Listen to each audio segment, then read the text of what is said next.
Break के बाद खबरों में फिर से आपका स्वागत है। जमशेदपुर स्कूल पेरेंट एसोसिएशन द्वारा स्कूली वाहनों के खिलाफ जिला प्रशासन की कार्रवाई की प्रशंसा की है। जमशेदपुर स्कूल पेरेंट एसोसिएशन के विकास कुमार, उपेंद्र कुमार पांडे, उदय सिंह, ओम प्रकाश आदि ने उपायुक्त को ज्ञापन सौंपकर स्कूली वाहन चालकों के खिलाफ कार्रवाई की तारीफ करते हुए कहा कि बच्चों की सुरक्षा के प्रति वाहन चालक लापरवाह होते हैं। कि प्रशासन ने एक सही कदम उठाया है कि जो बच्चे जानवरों की तरह ठूसे जा रहे थे उस पर रोक लगाई है, किंतु साथ ही साथ इस चीज का भी ध्यान रखना है कि प्रशासन का हमेशा अभियान कुछ दिनों के लिए चलता है, फिर ऑटो और वैन वाले हड़ताल करते हैं और मामला फिर रफा दफा हो जाता है। इसलिए एक ठोस नीति बनाने की जरूरत है जिसमें प्रशासन का ये काम है कि वो स्कूल मैनेजमेंट, ऑटो चालक और पेरेंट्स इन तीनों को मिलाकर एक वैकल्पिक व्यवस्था करे और एक ठोस नीति बनाए जिससे कि न बच्चे भैंस की तरह ठूसे जाएं, न ही ऑटो चालकों को परेशानी हो प्रशासन द्वारा, और पठन पाठन का काम फैसला लेते हैं उसमें अभिभावकों की सहमति बिल्कुल नहीं है। इसलिए अभिभावकों को मिला कर निजी स्कूल एक समिति बनाए जहां पर बच्चों से संबंधित फैसले लिए जाएं। खादी उद्योग के क्षेत्र में रोजगार सृजन के लिए बोर्ड हमेशा प्रयासरत है और रहेगा, ये कहना है खादी ग्राम उद्योग बोर्ड के अध्यक्ष जयनंदू का।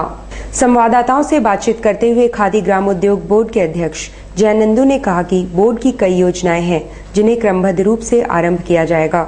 उन्होंने कहा कि राज्य भर में अभी बोर्ड के कुल 36 केंद्र हैं, मगर इनका भी विस्तारीकरण शीघ्र होगा। बोर्ड फिलहाल खादी क्षेत्र में रोजगार सृजन की योजना बना रहा है। कौशल विकास के क्षेत्र में खादी बोर्ड 3 वर्षों में 1 लाख लोगों को रोजगार देने का एक परियोजना तैयार किया है और इसकी शुरुआत हम 1 जुलाई से करेंगे। और वर्तमान वित्तीय वर्ष में हम कुल्हान से 3000 लोगों का शुरुआत कर रहे हैं और हमारे 36 अभी सेंटर राज्य में हैं। इस सेंटरों में का विस्तारीकरण भी हम करेंगे और सेंटरों की संख्या भी बढ़ाएंगे। इस बार गोपाल मैदान में मेरा प्रस्तावित राष्ट्रीय स्तर का महोत्सव भी है, नवंबर में प्रस्तावित है, दिसंबर में रांची में प्रस्तावित है। और रोजगार के क्षेत्र में, रोजगार बढ़ाने के क्षेत्र में खादी ग्राम उद्योग अग्रणी रहा है, रहेगा। इस वित्तीय वर्ष में prime minister employment generation programme का, प्रधानमंत्री रोजगार योजना के लिए भी जो हमारी रूपरेखा है वो फाइनल रूप ले ली है। इस बार परिवर्तन थोड़ा यह किया गया है कि ऑनलाइन सारे आवेदक अप्लाई करेंगे और ऑनलाइन पर ही विचार होगा। इस तरीके से हम सबके सहयोग से चाहते हैं कि एक रोजगार सृजन में झारखंड का स्थान अग्रणी इस देश में रहे, क्योंकि राज्य के मुख्यमंत्री भी और देश के प्रधानमंत्री भी कौशल विकास के लिए बहुत ही प्रयत्नशील हैं। हम सबों का कर्तव्य है कि मिलकर इस जग को सफल करें। खादी पार्क आमदा में हम लोग खादी पार्क जो आमदा में हम लोग बन रहा है, देश का पहला खादी पार्क है। इसका भी शुभारंभ हम अक्टूबर के मध्य तक करेंगे। जुगसलाई की रहने वाली एक महिला ने अपने पड़ोसी पर मारपीट करने और धमकी देने का आरोप लगाया है। सिटी एसपी के पास गुहार लेकर पहुंची जुगसलाई गौरी शंकर रोड की रहने वाली फरीदा खातून का कहना है कि उसके पड़ोसी शमी अख्तर अंसारी द्वारा उन्हें बराबर प्रताड़ित व मारा पीटा जा रहा है, साथ ही जान से मारने की धमकी भी दी जा रही है। हम 4 दिन से 1 हफ्ते से 12 तारीख से हम दौड़ रहे हैं, कोई सुनाई नहीं हो रहा है एसपी के पास में, और जान मारने के लिए धमकी दे रहा है, और लेकिन अभी तक कोई कार्रवाई नहीं हुआ है। मेरे बगल वाले पड़ोसी आफ्ताब अंसारी, समझे, परेशान हम लोग हो गए। हम लोग शमी अंसारी इतना तंग कर दिया कि हम लोग दूसरा के घर में जाकर सो रहे हैं और हम तंग आ गए हैं। लोग जान मारने की धमकी मेरे लड़का लोग को दे रहा है। हम क्या करें, मेरे पति जो है बीमार है और बीमार के चलते हम लोग मजबूर हो गए। हम लोग किसका दरवाजा जाए, हम बार हम एसपी के पास दरवाजा ढकढकारे, कोई ही नहीं हुआ। जुगसलाई थाना गई तो क्या? जुगसलाई थाना गए थे, जुगसलाई थाना में भी कुछ नहीं, हम लोग डांट के भगा दिया। प्रशासन द्वारा छापेमारी से छोटे व्यापारियों को बचाने चैम्बर ऑफ कॉमर्स सामने आया है। जमशेदपुर चैम्बर ऑफ कॉमर्स ने एसएसपी को ज्ञापन सौंपकर छोटे एवं मझौले व्यापारियों का पक्ष रखते हुए कहा कि मोटर वाहनों का कलपुर्जा बेचने वाले दुकानदारों को पुलिस प्रशासन द्वारा छापेमारी के नाम पर परेशान किया जा रहा है, जिससे कई दुकानें बंद पड़ी हैं। आज जमशेदपुर चैम्बर ऑफ कॉमर्स नए वरीय आरक्षी अधीक्षक का स्वागत करने के लिए आया था। गर्मजोशी स्वागत हुआ। उसके साथ व्यापारियों की समस्या भी आ खड़ी हुई कि जुगसलाई और अन्य जगह साक्षी, बिष्णुपुर, मानगो जो छोटे छोटे मोटर पार्ट्स के व्यापारी हैं, जो पुराना 100 साल से काम करते आ रहे हैं, जिन्होंने Landmaster, Ambassador, Fiat, 1210 Tata, Mahindra, Gypsy जैसे गाड़ियों काम किया है, आज भी उनके पास वो पार्ट्स है। अचानक क्या ऊपर से आदेश है, दुकान बंद करके चाबी थाना में ले आते हैं कोई केस नहीं है, कोई मुकदमा नहीं है, उनका बिल दिखाया जा रहा, कुछ नहीं मानते हैं कि अभी ऊपर से आदेश आएगा तब दुकान खोलेंगे। यही हम लोगों ने एसएसपी साहब से आग्रह किया कि छोटे छोटे व्यापारी जो अपना भरण पोषण करते हैं, गरीब व्यापारी व्यापार करके, उन पर कोई दाग नहीं आज तक, उन पर जांच किया जाए। इधर ये दोषी है तो उन पर मुकदमा चलाया जाए, नहीं दोषी है तो उनको व्यापार करने के लिए दिया जाए। एसएसपी साहब ने आश्वासन दिया है कि जब ऐसे व्यापारी है उनको बंद किया है तो गलत है, हम जाँच करके और आज इसका आश्वासन दुकान खुलवा देंगे और शाम तक इसका रिजल्ट आ जाएगा। इससे हमारे चैम्बर के सभी व्यापारी बहुत खुश हुए हैं और एसएसपी साहब की शैली पर हम लोग काफ़ी अच्छा महसूस किए हैं। मारवाड़ी युवा मंच सुरभि शाखा की ओर से तुलसी भवन में उन्नति मेला का आयोजन किया गया है। मारवाड़ी युवा मंच का प्रयास रहा है कि घरेलू महिलाओं को ऐसा मंच प्रदान करना जिसके माध्यम से वे खुद का रोजगार आरंभ कर सके।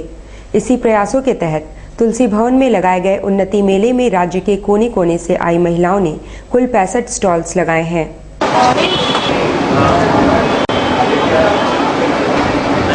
किचन कवर है, क्रॉकरी का सब सामान है, टॉवेल है। क्या सोच के लोग मेला में आएंगे? ये तो बाजार में मेला में इसलिए सब आएंगे कि यहाँ पे सब पूरा स्टॉल में एक जगह सारा सामान मिल रहा है, एक ही मंच के नीचे आपको चादर, बेडशीट, कुर्ती, साड़ी, डेकोरेशन का सामान, क्रॉकरी का सामान। सुरभि शाखा की तरफ से उन्नति मेला ये तीसरी बार लगवा रहे हैं। 4 दिन का मेला है। इसमें जितनी भी गृहिणी लेडीज से जो महिलाएं अपने घर में जो काम में रहती है वो थोड़ा समय निकाल के अपने लिए ये उन्नति मेले में सब अपना अपना स्टॉल लगाई है। यहाँ से बाहर से भी जमशेदपुर छोड़ के बाहर से भी जैसे कलकत्ता से, मुशाबनी से, चाईबासा से, चांडिल से बहुत सी महिलाएं आई है स्टॉल लगाने।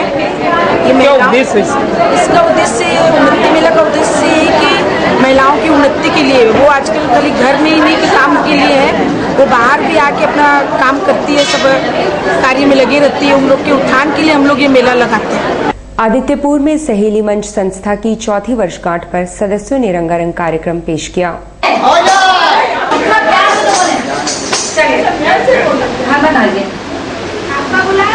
बांग्ला में बोल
चौथा वर्षगांठ मनाया जा रहा है। 1 जून 2012 में हमारा आदित्यपुर सिरजन खुला है और तब से हम यहाँ पर जितने माता पिता आते हैं सभी को फ्री सेवा दिया जाता है।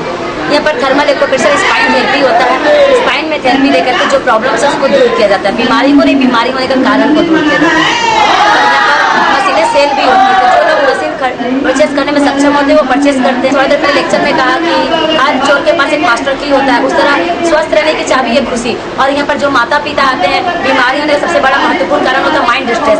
हम यहाँ पर हंसाना, मुस्कुराना, गाना, डांस, एक्सरसाइज के जरिए उनके माइंड स्ट्रेस को दूर करते हैं, उनको प्यार और खुशी के साथ बीमारी को ठीक करते हैं और खुशी से बीमारी ठीक होती है तो जल्दी वापस नहीं।